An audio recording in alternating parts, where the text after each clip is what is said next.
Vamos então aqui, né? Nós temos já o formulário feito. O que eu tenho que fazer então é criar os campos dele no banco de dados. Então vou precisar lá, né, do número da fatura, da data, do nome do cliente, do código, descrição, todos os campos que eu tenho aqui, né? Na verdade são esses 4 de baixo, são 2 subtotais. Subtotal 1, até vou colocar dessa forma para não confundir muito, ó. TB subtotal, esse aqui é o total. Vou colocar o subtotal 1 e este aqui, o meu TB, não que tenha que ser igual o nome do banco de dados, mas aí vai facilitar um pouquinho. Subtotal 2, porque nós temos 2 subtotais. E aqui eu tenho o meu total geral. Esse subtotal é o subtotal do produto descrito. Esse subtotal de baixo é o subtotal de todos os produtos da fatura. E esse total geral é de todos os produtos, mais taxas, mais descontos aí fornecidos. E esse aqui vai ser então o meu total, pode ser o total geral mesmo, beleza. Então, tendo isso, vamos criar, né, os nossos campos aqui na base de dados. Vamos lá. Aqui eu tenho já criada as 3 bases de dados anteriores, deixa eu aumentar um pouquinho aqui, que foi aí então o nosso banco de dados, na verdade, né, 3 bases de dados, a tabela. O banco de dados é sistema, foi o nome que eu dei aí. Lembrando que eu estou utilizando o usuário SA, então loguei nele para continuar. Aqui a tabela clientes foi criada, a tabela login foi criada, os códigos dela, e a tabela produtos. Agora eu vou criar então a minha tabela de faturas. Então create, tem a mesma coisa, fatura, e vou colocar os campos.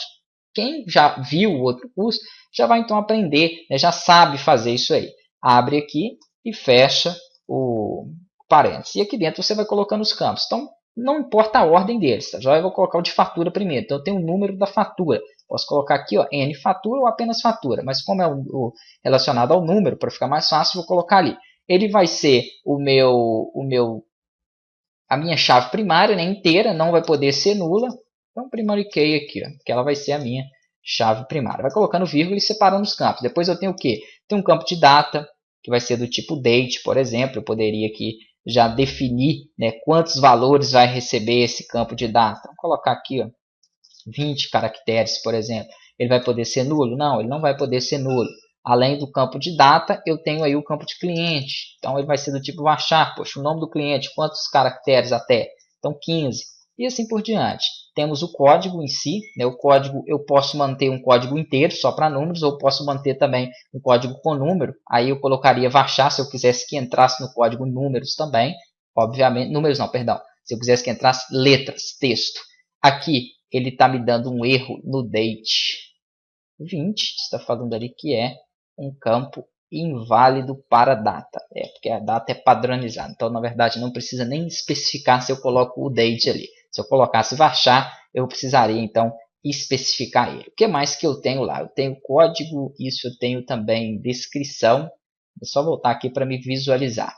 Descrição, preço, quantidade, então todos esses nós vamos ter que inserir aqui. Vamos lá, descrição, pode ser uma varchar também. 30 caracteres aí seria o ideal para a descrição. Além da descrição, nós temos a quantidade, pode ser um número inteiro ali para guardar essa quantidade. Né? Eu não estou colocando aqui que eles não podem ser nulo, mas se vocês quiserem ó, complementar, not null, not null, not null, not null.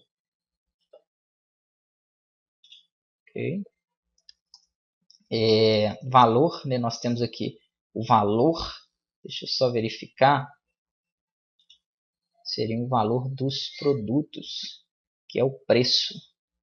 Poderia deixar o texto aqui preço mesmo.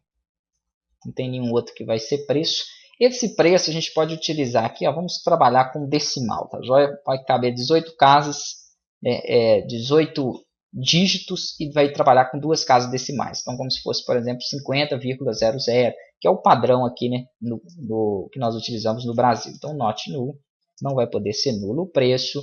O que mais aí que nós vamos ter? Além do preço, eu vou ter aí um subtotal 1, que também pode ser da mesma forma ali. Então, vou copiar isso aqui para adiantar, para não ter que ficar digitando tudo. Subtotal 1, subtotal 2, vamos ter a taxa, o desconto e o total. Beleza, então vão ser esses aí. Subtotal 1, subtotal 2, taxa, desconto e o último que vai ser o nosso total geral.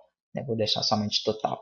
Eu vou ter que ter um outro também, se a gente precisar aqui da referência, né, para o fornecedor que a gente tinha criado no outro. Então, vou deixar ele ali, fornecedor até 30 caracteres, e esse pode até ser nulo. Então, não preciso nem colocar ali como not null. Tendo criado a tabela, basta selecionar todos os campos aqui. Fiz uma seleção e clico em executar. Ao executar, a minha tabela então vai ser criada aqui no banco de dados. Basta você fechar aqui, atualizar e abrir novamente banco de dados. Deixa eu verificar aqui porque ele não me mostrou. Não banco de dados. Vamos aqui, é sistema, né? Não banco de dados, sistema. É o seu banco de dados, o meu chama sistema. Tabelas. E agora sim eu tenho aqui minha tabela faturas. Botão direito, design. Você pode verificar aqui através do design os campos inseridos e pode fazer as alterações. Depois nós vamos preencher direto pelo nosso formulário lá. Então o design da tabela ficou dessa forma aí que vocês estão visualizando com todos esses campos aí criados.